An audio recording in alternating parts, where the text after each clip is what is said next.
Panoorin po muna natin ito bago tayo magkomento. Isa pong DPWH engineer ang isinerve ang kanyang warrant of arrest. Ito po. Susunod tayo ngayon sa may bahagi ng Quezon City at dahil nga merong isang napaka-importanting misyon ang sinagawa ang NBI Technical Information Division or TID. Dito nga sa loob ng bahay na ito ay nabuha na gusto ng operativa ng NBI TID. Itong si Sir Dennis Abagon. No? Siya ay engineer ng DPWH at officer in charge ng iba't ibang mga divisions sa may bahagi ng DPWH Mimaropa. Inabot ng 2 araw ng surveillance at effort ng NBI TID bago ating kanilang mga units na sumuporta sa kanila para makuha ang ating subject. Dito pala mga kapuso, nalapit ni Engineer Abagon yung 2 tao naman dito na mga kapuso. Hindi naman sila papangalanan. Sila ay naresto rin ng NBI dahil sa reklamong obstruction of justice dahil sila raw ay kasama itong ating subject nung siya ay mahuli no, sa kanyang pagkatago. Ito naman mga kapuso, makikita natin yung mga NBI agents ongoing ngayon sa pag-account, inventaryo ng mga gamit na na-recover kay Engineer Abagon. O ayan, napakalinaw, Boss Dada. Sinerveillance muna bago po sinerve ang warrant of arrest. Ayan nga po ang DPWH engineer na nahuli. Dahil kina-question po nila yung pagpunta ng PNP sa bahay ni Saldico na hindi daw sinerveillance. May surveillance po yan. Yan po ang proseso. Kasi sometimes kahit alam naman natin nasa ibang bansa, mali naman natin na nasa loob pala ng bansa. So kung na-question nila, dapat daw sinerveillance muna bago inisyuhan ng warrant of arrest. For sure po, kailangan pa bang i-memorize yan? Kailangan pa bang i-detalye na yung kanilang yung proseso po ng pag-serve ng warrant of arrest. Yung iba naman sinasabi na ano ba yun? Sinasabi nila na wala naman dito para naman silang mga ogag. Wala naman dito si Saldico. Bakit daw isa-serve yung warrant of arrest sa bahay? Kailangan po yun for the record. Yun po kasi ang proseso, tamang proseso. Dahil pagdating sa korte, pwede po silang ma-question. Sasabihin nung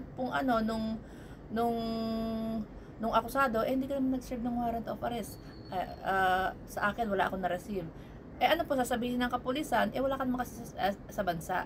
Paano kami mag-serve ng warrant of arrest? Hindi po ganun. Kailangan, i-ano pa rin po nila, i-process pa rin po nila yung pagsaserve ng warrant of arrest. And may surveillance po yan bago po i-serve yan. Yun po yung proseso. So ngayon, kung napanood nyo po meron po siyang mga kasama, itong DPWH engineer, nung actual na nahuli po siya, may 2 siyang kasama. So, may kaso. O pakaintindihin po natin, dahil nga po, kriminal na po itong si DPWH engineer, nung actual po na siya ay dakipin, iserve yung warrant of arrest, meron siyang 2 kasama. So, during sa pagdakip, nandun sila, so meron po silang kaso ba yun?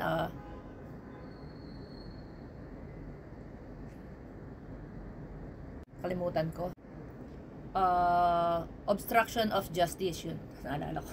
Obstruction of justice. Kaya po, eto, inuulit ko, ginawa ko to ng video kahapon si Harry Roque po ay isa ng kriminal.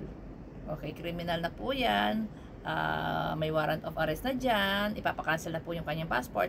Kaya po, doon sa mga nagkukup-kup sa kanya, kapag yan po ay nahuli at nandoon kayo mismo, doon sa actual na paghuli sa kanya, kayo po ay magkakaroon din ng kaso sa pagkukup-kup po sa isang kriminal. So ayan po, napakaganda pong balita, nagkakahulihan na po ng mga buhaya, mga government officials and politicians. So yan po ang ating update. Hindi nyo ba napapansin? Gising na gising ang ating mga government officials. Ingat na ingat po sila sa bawat proseso. Kagaya po nitong pag-serve ng warrant of arrest. Talagang dumadaan po sila sa tamang proseso dahil po alam po nila na mulat po ang ating mata at nakamonitor tayo. Tinitignan po natin, minomonitor po natin ang bawat kilos, galaw at aksyon ng ating gobyerno ngayon at ng mga government officials. Talagang dumadaan po sa proseso. Surveillance, then serve ng warrant of arrest. So fake news po yung mga pinapakalat ng mga DDS, lalo na tong si Boss Dada, na kailangan i-surveillance muna bago mag-serve ng warrant of arrest. Ginagawa naman po. Hindi lang pinaalam sa'yo kasi hindi naman ikaw ang presidente. Sinasabi naman ng iba na, bakit isa-serve ang warrant of arrest? Wala naman dito sabi ko, kailangan po yun, necessary po yun. Or else pagdating po sa korte ay mababaliwala po lahat ng prosesong ginawa nila. So hindi ba? Hindi napapasin. Mulat ang mga mata natin ngayon. Not like gaya dati. Diba? Mulat ang mata natin, mulat ang kaisipan natin, konting pagkakamali ng gobyerno or government official, may mga nagrarally, diba? Mulat tayo. Kaya takot sila rin magkamali, takot rin sila ngayon gumawa ng kalokohan. Not gaya dati is talagang walang proseso. Diba? Itutumba ka na lang.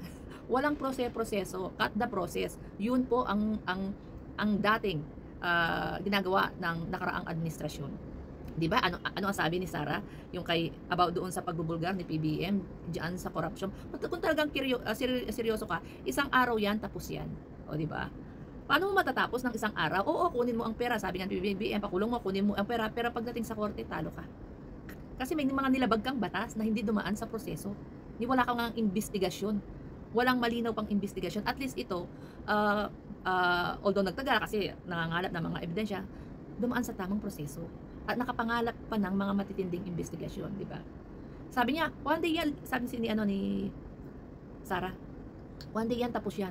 Yung tatay niya umabot ng 6 na taon. Di ba?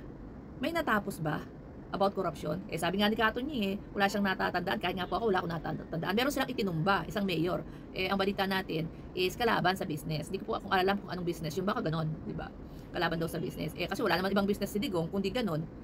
'Di ba? So, ayun. Ngayon po, mulat tayo, galit tayo, gusto nating makulong sila.